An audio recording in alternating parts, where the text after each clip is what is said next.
계기로 말할 것 같으면은 코로나 때 조금 힘들어가지고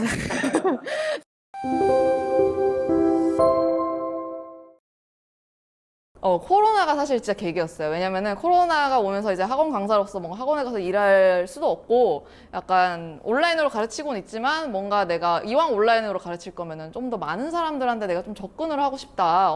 그래서 이제 생각을 한 게, 그러면 채널을 만들어서 한번 내가 할 수 있는 잘하는 걸 한번 딜리버리를 해봐야겠다라고 해서 채널을 만들었는데 사실 처음에는 진짜 듣는 사람이 없었거든요. 그래서 저도 그냥 내 기록 남기는 셈 치고 이렇게 올렸다가 반응이 생각보다 좋아가지고, 그리고 확실히 니즈가 있더라고요. 제가 비전공자인데 설명을 너무 잘해주시네요. 좀만 더 올려주세요. 그래서 그 좀만 더가 좀만 더 했다가 지금까지 이제 오게 됐습니다. 예. 제가 그게 제목이 100명의 문과생을 가르쳐보고 이제 개발자 될 사람과 안 될 사람을 제가 이제 딱 구별을 해주는 컨텐츠였어요. 그래서 당신이 이런 특징이 있으면 당신은 개발자 될 수 있습니다. 당신이 이런 특징이 없으면은 좀 더 생각해보세요. 약간 이런 내용으로 제가 컨텐츠를 만들었는데 생각보다 많은 문과생들이 확실합니다. 한 30만 명의 문과생들이 클릭을 해주셨더라고요.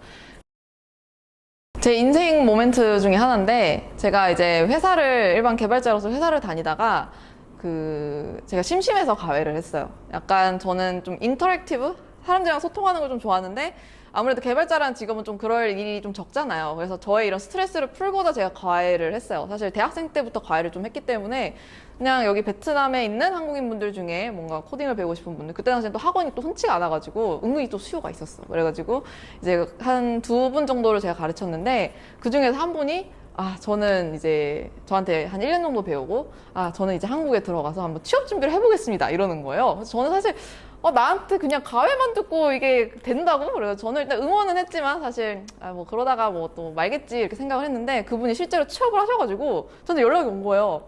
너무 감동인 거지. 그래가지고 약간 그때 딱 느꼈어요. 이게 내 길이구나. 그때 온 이 감동을 이제 좀 더 많은 사람들한테 좀 해보고 싶다. 그리고 내가 잘하는 것 같기도 하고. 그래서 도전을 했습니다. 근데 사실 그 당시에 상당히 주위에서 많이 말렸어요. 아니 개발자 돈 많이 버는데 뭐하러 학원 강사를 해. 그러면서 걱정을 많이 했는데, 근데 결론은 뭐 자기가 좋아하는 거 하면은 돈은 따라온다. 네. 강사를 하면서 좋았던 거는 내가 잘하는 거를 하고 인정받을 수 있다는 거. 강사로서 제일 좋은 거는 사람들한테 고맙다는 얘기를 많이 듣는 거예요. 저는 이렇게 감정적으로 이렇게 다가오는 직업을 좀 좋아하는데, 사실 우리가 그냥 개발자로 일하면서 고맙다라는 얘기를 듣기가 좀 힘들잖아요. 그죠? 되게 내가 하는 일이 당연한 거고, 팀원들도 당연하게 생각하고, 그죠? 고맙다라는 얘기는 약간 내가 필요로 할 때, 이 친구가 필요할 때 약간 그런 식으로 얘기를 하고, 좀. 버그 났어. 그쵸, 버그 났을 때, 좀 해줘. 고마워, 내가. 이래서 손잡고 약간 뭔지 알죠? 그랬는데, 이 학원 강사라는 직업을 하면서, 물론 나의 책임이고 내가 해야 되는 일인데, 이걸 너무 학생분들이 감사하게 여겨주고 내가 이렇게 고쳐주면 너무 감사해요 하는 게 저는 너무 좋았어요. 그래서 직업이라는 게 이렇게 감사함을 느끼는 일을 매일 한다는 게 사실은 굉장히 직업으로서 저는 장점이라고 생각을 하거든요. 강사로서는 그래서 그 직업이 너무 좋았고, 근데 지금은 제가 강사를 하고 있지 않아요. 지금 다시 개발자로 돌아왔습니다. 근데 제가 개발자로 돌아온 이유는 아무래도 강사를 하다 보니까 제가 하던 내용을 계속 가르치게 되잖아요. 그러니까 제가 좀 더 이 학생들을 더 좋은 개발자로 키우기 위해서는 내 실력 또한 업그레이드가 되고, 또 현업에서 요즘에 뭘 쓰는지에 대해서 저도 업데이트가 필요하거든요. 그래서 요즘 뭐 업데이트 많잖아요, 그죠? 그래서 저도 업데이트를 스스로 해야 되기 때문에 제가 깡단 있게 그래요, 여기까지 하고 2년 했으면은 접고 이제 좀 업데이트를 해서 내가 다시 등장을 해야 되겠다라는 생각으로 지금은 이제 개발자로서 열심히 일을 하고 있는데, 근데 저는 지금 너무 즐거워요, 개발자로 일을 하면서. 왜냐면은 내가 새로운 걸 배우면서 이걸 어떤 식으로 설명하면 될까? 약간 그런 고민도 하고. 그러니까 일에 대한 어떤 목적성이 바뀐 거죠. 전에는 그냥 좋은 개발자 되지 뭐 약간 이거였다면, 지금은 내가 하고 싶은 일을 하기 위해 필요한 어떤 수단이 되니까 일이 즐겁더라고요. 지금도 힘들어요. 그거는 힘든데 보통 집 와서 한 2시간은 일을 계속 해요. 나를 위한 시간을 하루에 항상 2시간씩 만들고, 그때마다 이제 제가 하는 일을 쪼개서 열심히 하죠. 그래서, 제가 이제 강의를 새로 찍거나 그럴 때에는 정말 우울합니다. 그때는 너무 힘든데, 근데 내가 어떤 거를 딱 내가 정말 힘들게 만든 제품을 딱 선보였는데 반응이 좋으면 또 그것만큼의 그 성취감이 없거든요. 저는 좀 그렇게 생각해요. 내가 쉽게 만들어서 쉽게 성공한 거는 그 성취감이 좀 적다고 생각을 하거든요. 그래서 저는 힘든 기간도 좀 즐기려고 해요. 아, 내가 이렇게 힘들게 고생한 만큼 잘 될 거야 라는 믿음을 가지고 하다 보니까 힘들어도 좀 그게 마이너스 되는 힘듦이 아니라 좀 나에게 플러스 되는 고난과 역경. 그죠? 사실 별 생각이 없었어요.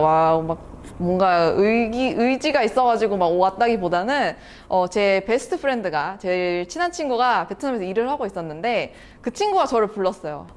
나랑 같이 일해보지 않을래? 라고 이제 연락이 온 거예요. 그래서 친한 친구랑 일하면은 완전 재밌겠는데? 그래가지고 왔어요. 그래서 사실 그 친구가 뭐 미국에 있으면 미국에 갈 생각이었고, 뭐 다른 나라에 있으면 다른 나라에 갈 생각이었고, 근데 그게 마침 베트남이었다. 그래서 저는 그 회사 인터뷰를 보고 합격을 한 후에 이제 베트남 기후, 베트남 사람들, 뭐 이런 걸 그때 찾아보기 시작했어요. 베트남에서 일한 지는 한 5년 정도 됐고요. 베트남에서 일하기가 어떤 사람은 좋다 그러고 어떤 사람은 안 좋다고 그래요. 보통 안 좋다고 말씀하시는 분들은 좀 의사소통에 많이 문제가 있으신 분들, 그리고 베트남 문화에 좀 적응을 잘 못하시는 분들이 있어요. 근데 저는 상대적으로 되게 잘 맞았던 것 같아요. 일단은 그들이 추구하는 워라밸도 전 너무 좋았고요. 그리고 의사소통도 내가 너무 복잡한 영어만 쓰지 않으면은 어느 정도 다 됐고, 오히려 일을 좀 더 꼼꼼하게 할 수 있는 계기가 된 것 같아요. 왜냐면은 언어적 문제가 있다 보니까 이거를 모든 걸 문서화를 시켜야 제가 속이 시원한 거예요. 그죠? 그래서 좀 그런 걸 하다 보니까 좀 더 꼼꼼해질 수 있는 계기도 됐고, 그렇습니다. 일단 베트남이 이직이 잦은 이유는 그만큼 자리가 많기 때문이에요. 여기저기서 나를 불러. 이직을 안 할 이유가 뭐가 있어? 그러니까 이직을 많이 하는 거죠. 그러니까 확실히 그런 거 보면은 좀 한국보다는 확실히 풀이 큰 거는 확실하다. 그래서 저는 이제 이직을 어떻게 했느냐, 좀 특이하게 했습니다. 일단은 저는 첫 직장은 이제 친구를 통해서 들어갔지만, 이제 두 번째 직장에 들어갈 때에는 사실 저는 직장에 들어갈 생각이 없고, 저는 과외를 해야 되겠다고 생각을 했어요.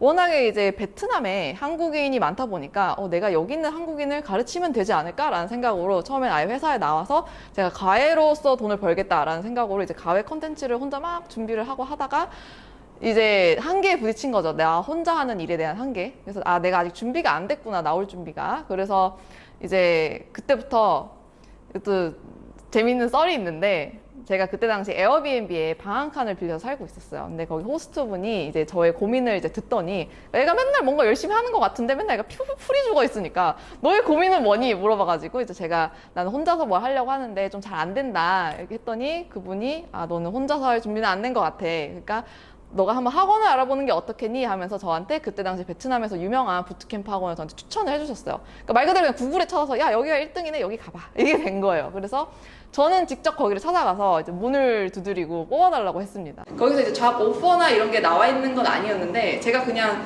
거기 뭐 이제 뭐 이메일 이런 거 찾아내가지고 HR에 막 제 막 이력서 막 보내고 막 실제로 찾아가서 막 얼굴 보여주고, 그러니까 거기서는 사실 뽑을 생각이 없었는데 애가 자꾸 내 눈에 자꾸 어른거려. 그러니까 그래 한번 뽑아보자. 그래가지고 이제 뽑은 케이스가 저예요. 근데 생각보다 그렇게 해서 이직을 하시는 분들이 꽤 있어요. 약간 베트남에 내가 오고 싶은데 어떻게 이직을 해야 될지 모르겠다. 근데 내가 있는 건 용기다 하시는 분들은 은근히 회사의 HR이 직접 문을 두들겨서 이렇게 CV도 주고 그렇게 해서 이직하신 분들이 꽤 있습니다.